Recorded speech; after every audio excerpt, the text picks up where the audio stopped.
Selkan pasti kiri asalkan bermungu ke sate Sumitra Mendam arna sate judukan ia rajin senam singgil kas korta ko sate senam kue in pas kungguman singgil jar in belmundi soren bororam purulia jela kami lekat ada purulia jela jibu jurnal presi nama bororam pur blok reha aboren Keria jid gonga salkan murmu gongke kina janam maha adi naite napaite param huina ar onde ale pray 40-45 jan gan le tahe kana mane student ko sate nuku single leader ko ar ona dudup rege se ona janam maha okto rege ale node Bolorampur blok ren sanam leader ko jara kate ale noale galmara ke a je Noi abuak tahen cirkut bilau idi kate jema jibon bodol ko atu bon bacawa saate handi bon sahaya samaj bon lahaya ona saate nit aro narakin emke jahan do captain je abo 11 jon kate mi football leka bon tayar koa noa ko adi napay le alochanaina ar node Bengal re jahan mitang boro pata se pradhi aturi jahan घटना घोटाल ना चिरकुट बिले अक्तो नवा को इदी कते जहां ओसी are video ठेन जहां मिटang nyapam rena mena ona ko adi moj tele galmara bada kea ar saheba janam maha adi napai tele mana kea to niya ge se na chota report ta ekna masanam ko single jar anjom na to suninda adi bes Tiga di base report Radna di teacher Rulia General ko President Alis Kalawa Mata nongka ki teacher call dhawa din na Hai Sabron Mandi Rulia Jila Party President kate daitto to तारीख जून 2025 वर्षी जितकरी अब सरकार मुर्मू जन्म माह नेतृत्व उरांडी अंचल रागनी आतरे मना हुईना तो बेस 30-40 जन को जारा लेना रागोंडी प्राइमरी स्कूल रे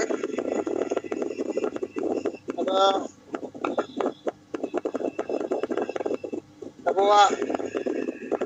मना साथे अब हंडी बन सहाया समाज बन लहाया और मजीबन पुतल को आतबन बच्चा नवा आलोचना हुईना और ओना तलारे कमिटी हो 10 जन bina huina 10 jon re akwa Dukadas Kisku Baneswar Hembrom Jisu Hembrom Simoti Hembrom Jibali Soren Bani Dudu Lokon Kisku Nolin Murmu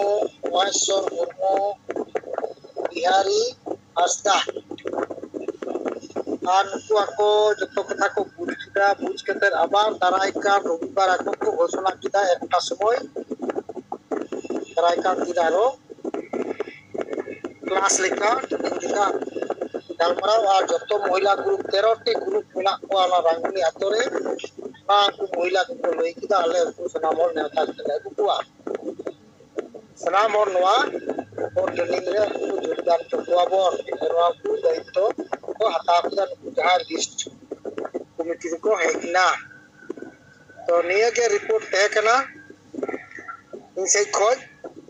तो मा बुंगा साथ सलाम को जोहार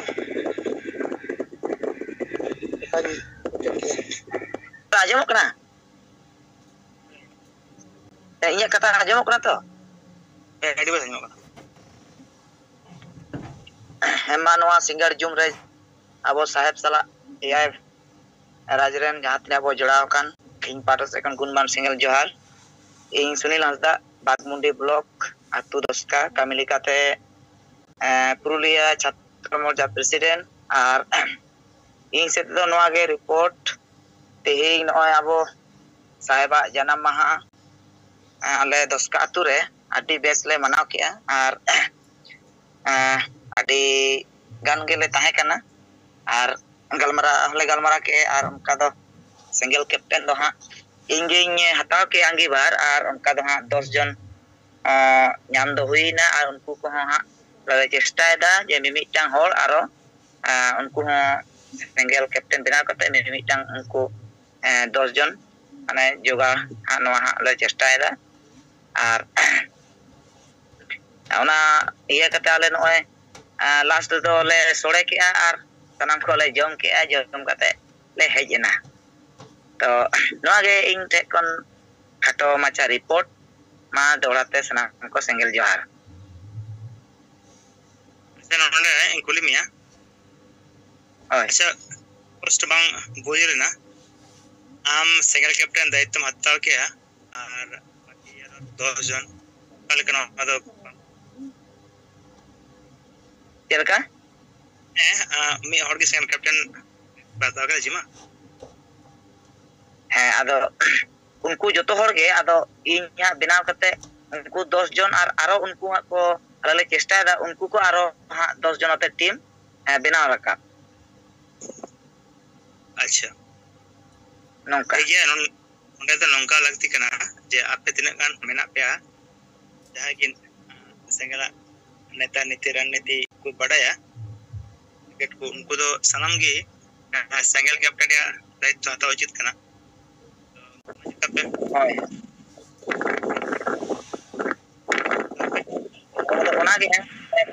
उनको को सिंगल कैप्टन ना दायित्व को हताव किया और उनका तो हाँ अलग अलग चेष्टा जे जो को उनको जहाँ तना 10 जन उनको आको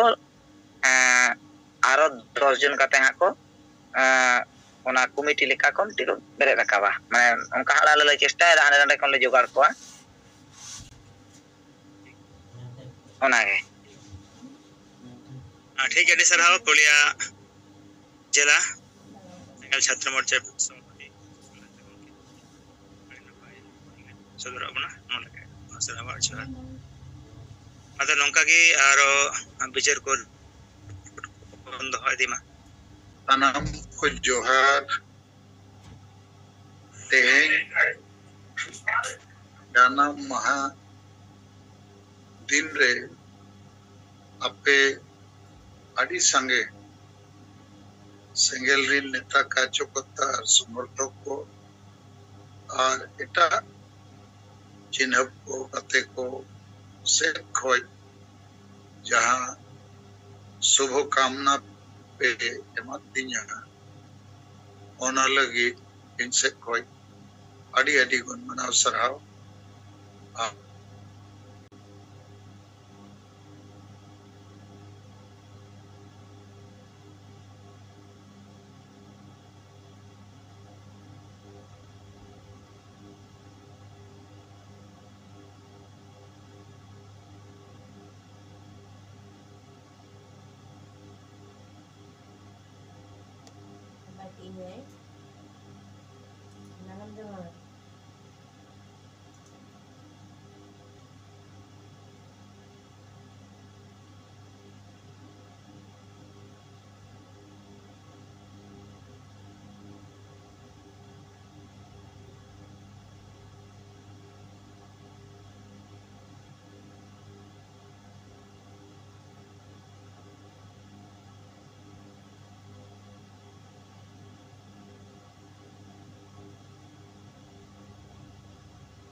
और माझी वो बदल को तो वो बन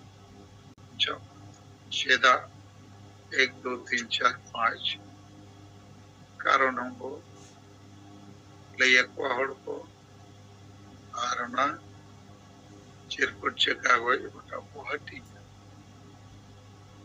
तो नो कथा को लईना और जेते हड़ नो मेता को बुझो चोके को या आबो हो यदि सेंगल कैप्टन बाबू बिना खेल हड़ अब टीम रे बाबू सेलेक्ट हुआ और 11 जन मिसा करते समाज लगी गोल बाबू मरावा नका नेरी बसे अंते नते एक लाइक लाके बोलता है अदमा इंसेक्ट को ते냐 नो जनो महादिन रे आपे को आर मितल धन्यवाद दिन मापिया और अरदास भी जेते और कैप्टन करना जैसे जेते बड़ा परिवार बिना तो परिवार को दुलड़े जेते होड़ के परिवार लगी तो लीडर करना इधर को जमन्यू रान मुर्गा स्कूल कॉलेज खर्चा और परिवार सुरक्षा थाना पुलिस ताल तोल करे कोई ऑटोमेटिक आपको जेते होड़ वो कमी कर ओना लगी भेगल ते ट्रेनिंग हताव तो भाई ऑफलाइन हम गिद्र पित्र कोई न माने उनको जीवन बहुत नेल हुआ ओना कमी के थोड़ा समाज लगी और समाज तो अड़ी मारन कम से कम गेल होड़ चे गेल परिवार लगी अब जीमो वो हताव लेखा ओडे खोई के अड़ी मारन एरिया ते आवरन आदिवासी को चाहवारो अजुमिदो समाज रे सुधार हुआ और अब वो जहाँ कुकनो आदिवासी एजेंडा वो पंचावा आशा बसा जाति धर्म रोजगार उन्हें को सफल जोर